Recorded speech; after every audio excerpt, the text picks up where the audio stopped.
Buenas tardes y bienvenidos a Málaga TV, a la última edición del magazine de esta semana. Y hoy, pues como suele ser habitual los viernes, mucha actualidad, tema de actualidad municipal, política.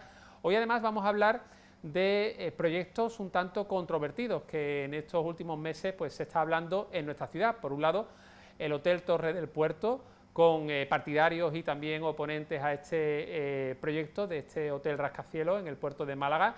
También hablaremos de una asignatura pendiente para nuestra ciudad, del río Guadalmedina y ese plan Guadalmedina anunciado pues por varios dirigentes, ¿no?, en estos últimos años y que al final pues no se termina de acometer nada, ¿no? Ahí está esa brecha que divide la ciudad en dos y que supone pues evidentemente bueno, pues un problema que no se termina de dar solución. Y el gran proyecto anunciado por el alcalde Francisco de la Torre para los próximos 8 años, porque es un proyecto a largo plazo, que es el soterramiento del tráfico desde Muelle Heredia, desde a la altura del río Guadalmedina hasta calle Gutenberg, ese eje litoral a su paso por el centro de la ciudad, soterrado para unir pues el parque, Paseo de los Curas con la zona del puerto y unir más la ciudad del centro al mar, ¿no? Un proyecto valorado en más de 440 millones de euros y que requeriría inversiones del Gobierno central, de la Unión Europea, también inversión privada.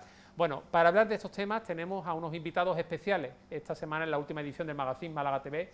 Tenemos a Pedro Moreno Brenes, ex concejal del Ayuntamiento de Málaga y profesor en la Universidad de Málaga.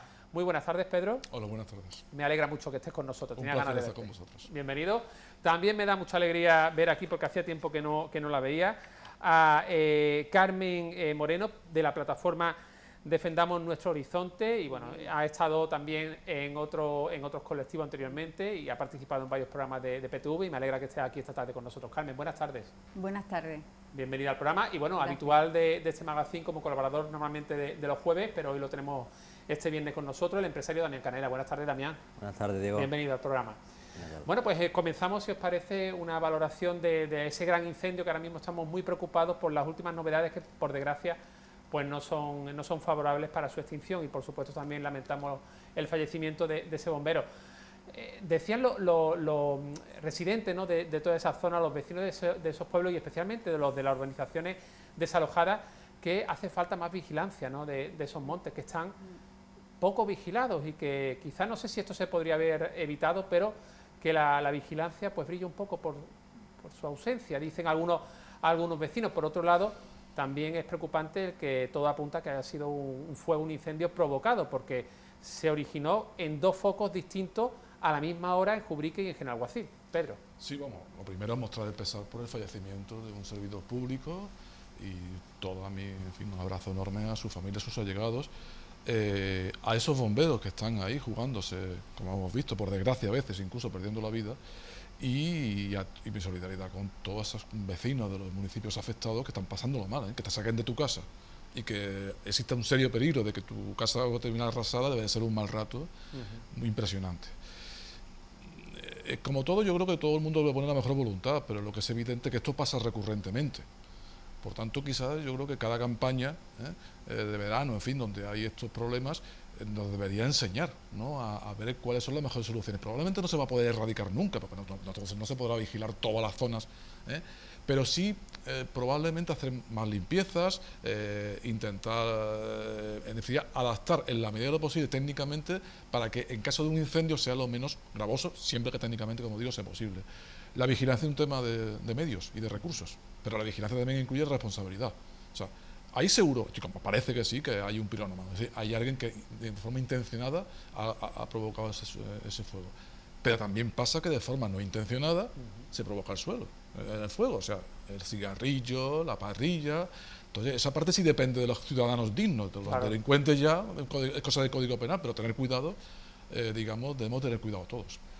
Hace poquitos días en la Universidad de Málaga, en los cursos de verano, un experto, además presidente de una sociedad nacional de medio ambiente, consideraba que si la temperatura media de España va subiendo de manera gradual 3 grados cada año, cada verano, que llegará un momento en que el valle del Guadalquivir será inhabitable. El resto de España en situación muy complicada, y solo en una situación favorable algunas zonas del Cantábrico. Si sigue subiendo esta temperatura en unos años, pues o tendremos que hacer vida nocturna y salir a trabajar por la noche y cambiar nuestro ciclo de vida, o directamente habrá un éxodo hacia el norte de España, porque a lo mejor no ocurre en 10 años, 20, pero tampoco estamos hablando de más de un siglo, a lo mejor. No, sí. Esto es un daño irreversible ya. Es una situación realmente preocupante. Bueno, primero también condolernos por el bombero almeriense que ha perdido la vida Carlos, en estos pobrecito. días, Carlos, y sobre todo hacer hincapié. Efectivamente hay que vigilar más el campo. Yo creo que había poca vigilancia, porque además es un terreno muy amplio y en amplias zonas que están deshabitadas. De todas maneras, lo de los incendios en los bosques mediterráneos no es que sea recurrente, es que es una forma natural. Todos los bosques mediterráneos tienen esa característica. De hecho, hay plantas, las jaras, que en cuanto hay, o sea, esperan a los incendios para rebrotar y regenerar un poco.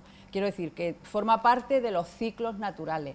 Lo que no forma parte de los ciclos naturales es la gravedad y de los incendios, que ahora les dicen incendios de gran magnitud que se están dando en los últimos tiempos, y además acortado en el tiempo, con ciclos más cortos. Las elevadas temperaturas contribuyen, la sequedad del ambiente, la desertificación que avanza por múltiples causas, la mayoría antropogénicas, y bueno, ahí hay una serie de componentes que hacen que, aparte de la vigilancia, que hay que aumentarla, también se debe de reforzar las dotaciones en el plan Infoca, porque a veces son escasas y año tras año pasan situaciones no tan graves como la que estamos viviendo en estos momentos, pero realmente graves, y reforzar los servicios que se encargan de los incendios, reforzarlos con medios materiales y humanos, es imprescindible.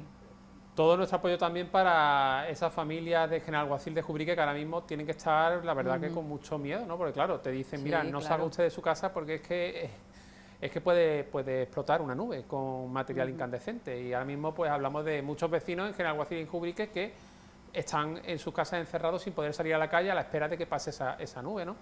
Menuda situación. Sí, yo creo que hay muchos factores que pueden provocar un incendio. Los naturales no los podemos evitar. Se puede prevenir, se puede limpiar la zona, pero cuando los incendios son provocados, yo creo que el Código Penal tiene que ser muchísimo más duro, tiene que ser muy disuasorio. O sea, una persona que ha causado ya una muerte, está estropeándole la vida a un montón de personas, el daño ambiental. Yo creo que habría que reforzar el Código Penal, endurecer esas penas y que tenga un carácter disuasorio también. O sea, esto es un incendio provocado claramente. La vigilancia poco puede hacer contra esto, porque imagino que una patrulla, 2 patrullas, 10 patrullas, en el momento que se dé la vuelta, si es un incendio provocado, lo hará, ¿no? Que haya más vigilancia, mejor, que haya más limpieza, mejor, pero un endurecimiento duro de las penas también. Teníamos con este tema un apunte que quería hacer Carmen, creo. No, era bueno eso, que sí, que la vigilancia se importa, porque se aborda antes, se llega antes a atajar el problema. Bueno, vamos a pasar al tema que habíamos previsto para esta tarde, que es ese proyecto del Hotel Torre del Puerto. Muy controvertido ese proyecto, venimos hablando de él desde hace tiempo. Bueno, desde aquí, desde el equipo de gobierno municipal, se defiende, ¿no?, la construcción de ese hotel, también desde la autoridad portuaria, pero bueno, se ha encontrado con informes desfavorables, entre ellos el del Ministerio de Cultura del Gobierno Central. Hay también esa polémica en las declaraciones recientes que hizo el nuevo secretario general del Partido Socialista en Andalucía, Juan Espada, también alcalde de Sevilla, que invitaba al alcalde de Málaga, Francisco de la Torre, a hacer caso de ese informe desfavorable del Ministerio de Cultura por el impacto visual que supone ese rascacielos, ese Hotel Torre del Puerto, ¿no? Y el alcalde decía, con buenas maneras, pero le decía, bueno, él no se opuso, ¿no?, a la construcción de la Torre Pelli en Sevilla, y se establecía, ¿no?, ese paralelismo con esa torre de la capital andaluza con el Hotel Torre del Puerto que se quiere construir aquí en Málaga.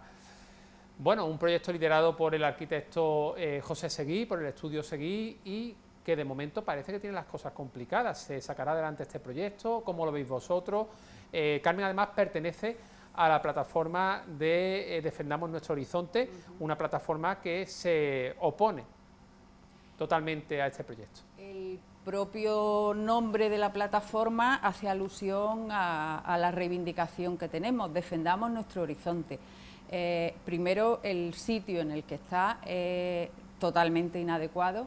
Después, además, tenemos el caso de que precisamente la Gerencia Municipal de Urbanismo en el 2007 dijo lo que nosotros hemos defendido a posteriori, de que cuando la autoridad portuaria propuso hacer allí instalaciones hoteleras y recreativas, darle un uso recreativo, se opuso en ese momento porque decía que afectaba fuertemente a la fachada marítima, a la visión más abierta de la ciudad, porque está en el centro de la bahía, porque el impacto paisajístico en la fachada marítima de la ciudad sería muy grande y, sin embargo, curiosamente, 11 años más tarde no ve ninguna pega y concede las autorizaciones sin ningún tipo de problema.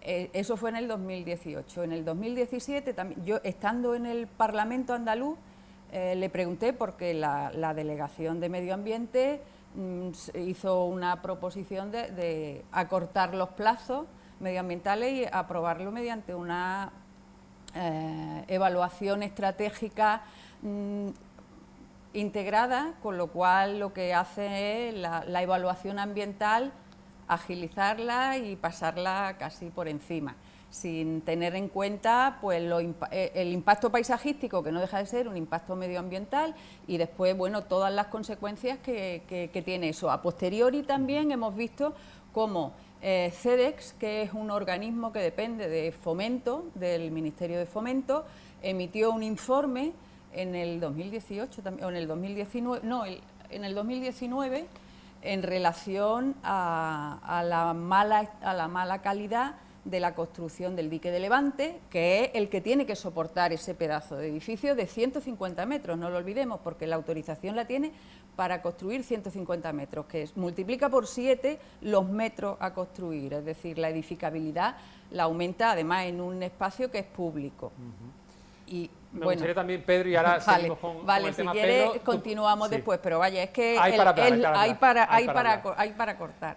Por cierto que además el tiempo es el que es, porque a las 1:30 entrará en plató Juan Casá y tenemos una entrevista con el coportavoz de Diputación de Málaga y concejal y también diputado no adscrito, Juan Casá. Hablaremos con él de su presente y su futuro político, además de algunos de otros temas de la actualidad. Lleva meses sin hablar y rompe su silencio esta tarde aquí en exclusiva en este programa, en Málaga TV, esta tarde en PTV. Pedro, ¿tú eres partidario de esta construcción? ¿Te parece un buen proyecto para Málaga o no? Vamos a ver. Vaya por delante que yo públicamente, incluso en artículos en la prensa, me he mostrado contrario. Pero yo creo que hay que distinguir dos planos. Una cosa es que como ciudadano no me gusta el proyecto, creo que no es bueno para la ciudad. Y otra cosa es que además hay elementos jurídicos que cuestionan la validez de todo el procedimiento y de todo el proyecto.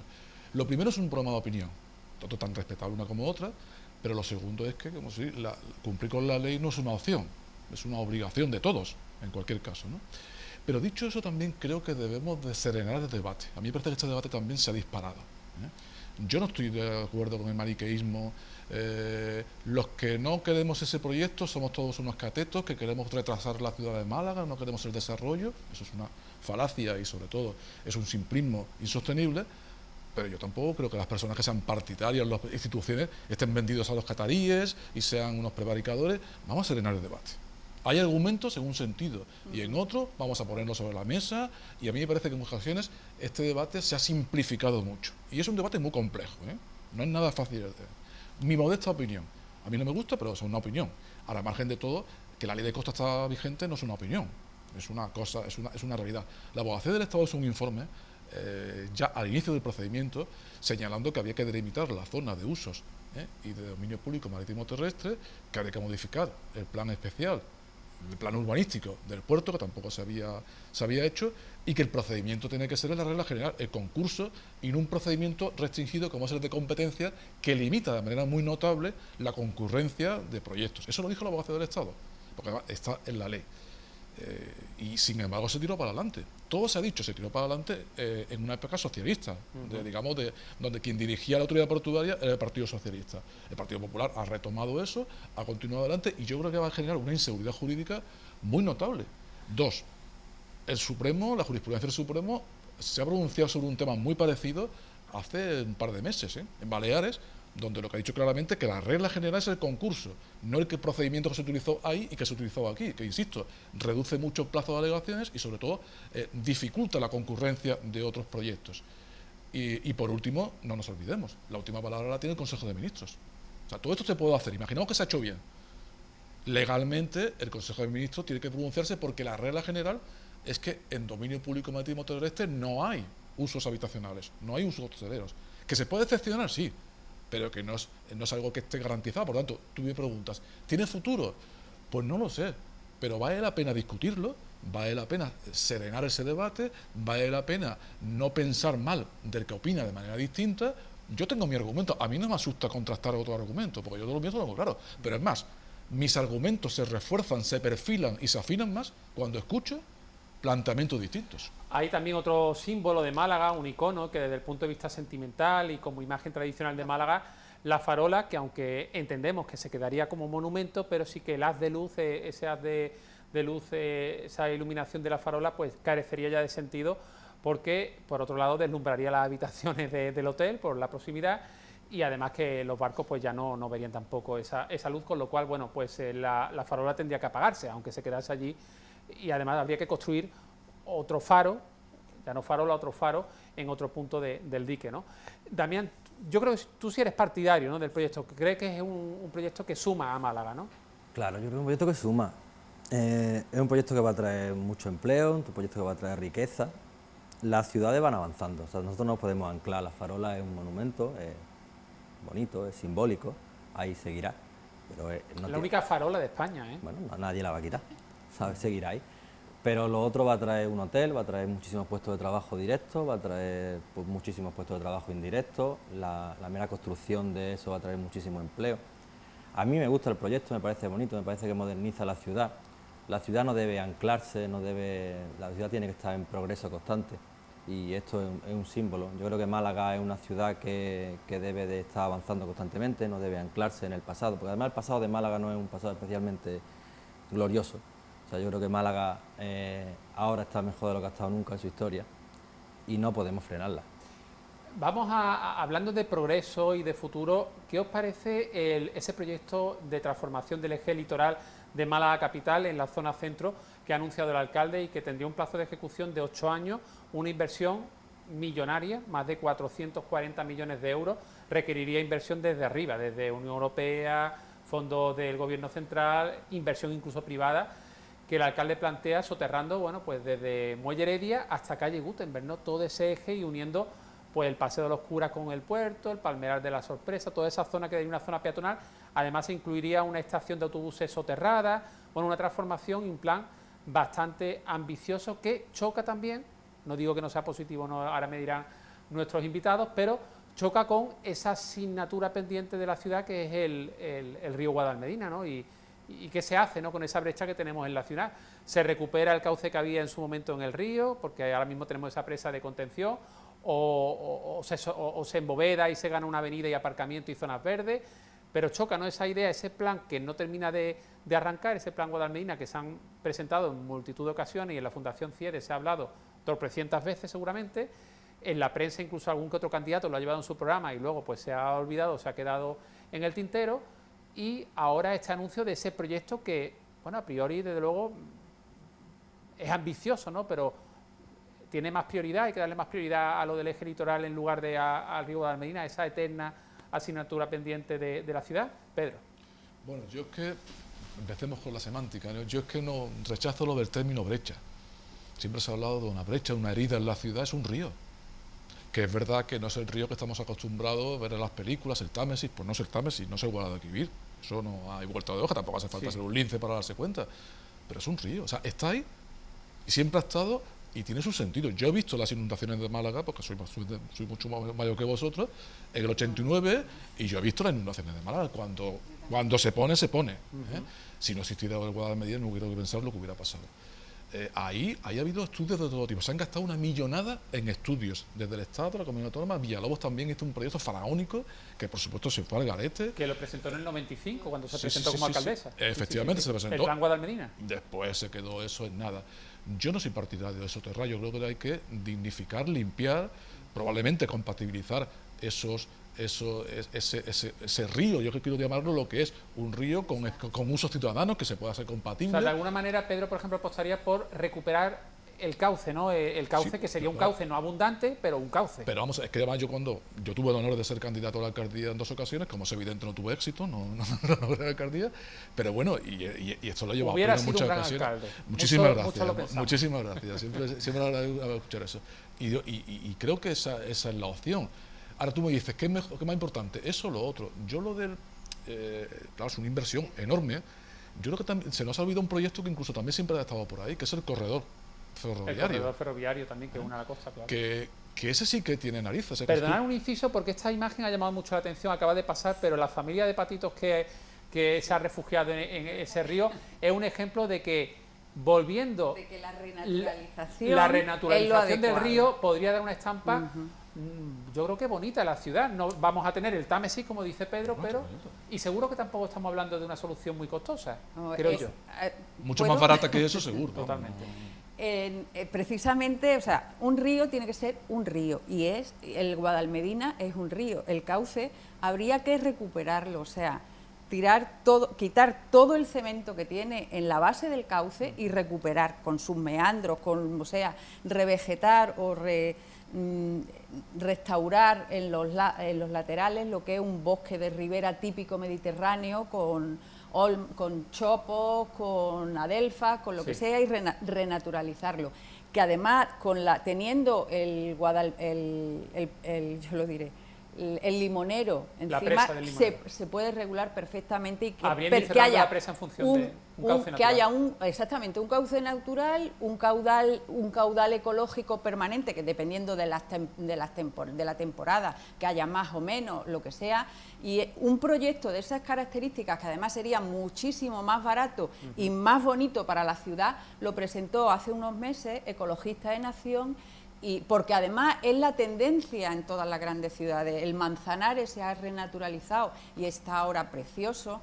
Lo que no es adecuado es las imágenes que hemos visto, porque eso no es limpiar un río, eso no es limpiarlo, eso es destrozarlo, lo poco que se estaba Damián, sé que esto es para recuperando. nota, pero el último minutito de nuestro espacio es que litoral y plan Guadalmedina, es que tenemos ahí...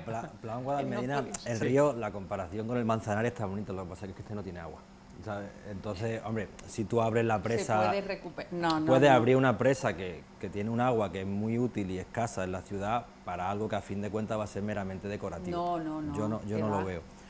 Y el otro proyecto me parece muy bueno. Me parece, El proyecto es litoral. Sí, lo de que pasa es transformación. que no le veo yo que el dinero ese vaya a llegar. O sea, a mí me gustaría ver primero la partida presupuestaria y después...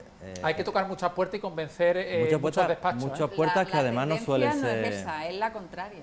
Bueno, La movilidad y la pu- accesibilidad tiene que ir por otro sitio. Puede ser, pero no creo que Comparaban sea... con la ciudad de Santander, ¿no? Por ejemplo, en Santander también se hizo una estación de autobuses soterrada.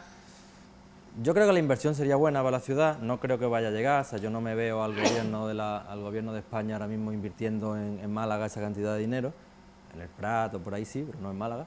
Entonces creo que eso no va a llegar por falta de presupuesto. Si llegase el dinero, sí, lo vería bien. Llegando al dinero, ¿pensáis que en 8 años se podría realmente hacer No. eso? Porque yo creo que es un plazo que igual se han quedado cortos, ¿no? En las previsiones, 8 años para esa Teniendo en transformación. cuenta los precedentes, yo creo que se ha quedado muy corto. O sea, se sabe todo que una obra pública de esa envergadura aparecen modificados, aparece primero el proceso de licitación, o sea, es un proceso de licitación complejísimo, porque es una millonada. Yo coincido con Damián, yo creo que ese dinero no va a llegar. Pero no va a llegar porque presupuestariamente ahora mismo no creo que las administraciones tengan esa voluntad de consenso como para nutrir un presupuesto de esa envergadura tan importante, cuando además después, a la hora de inaugurarlo, todo el mundo se quiere poner la foto a ver quién lo ha hecho y aparece el debate, ¿no? Ha sido más la Junta del Estado.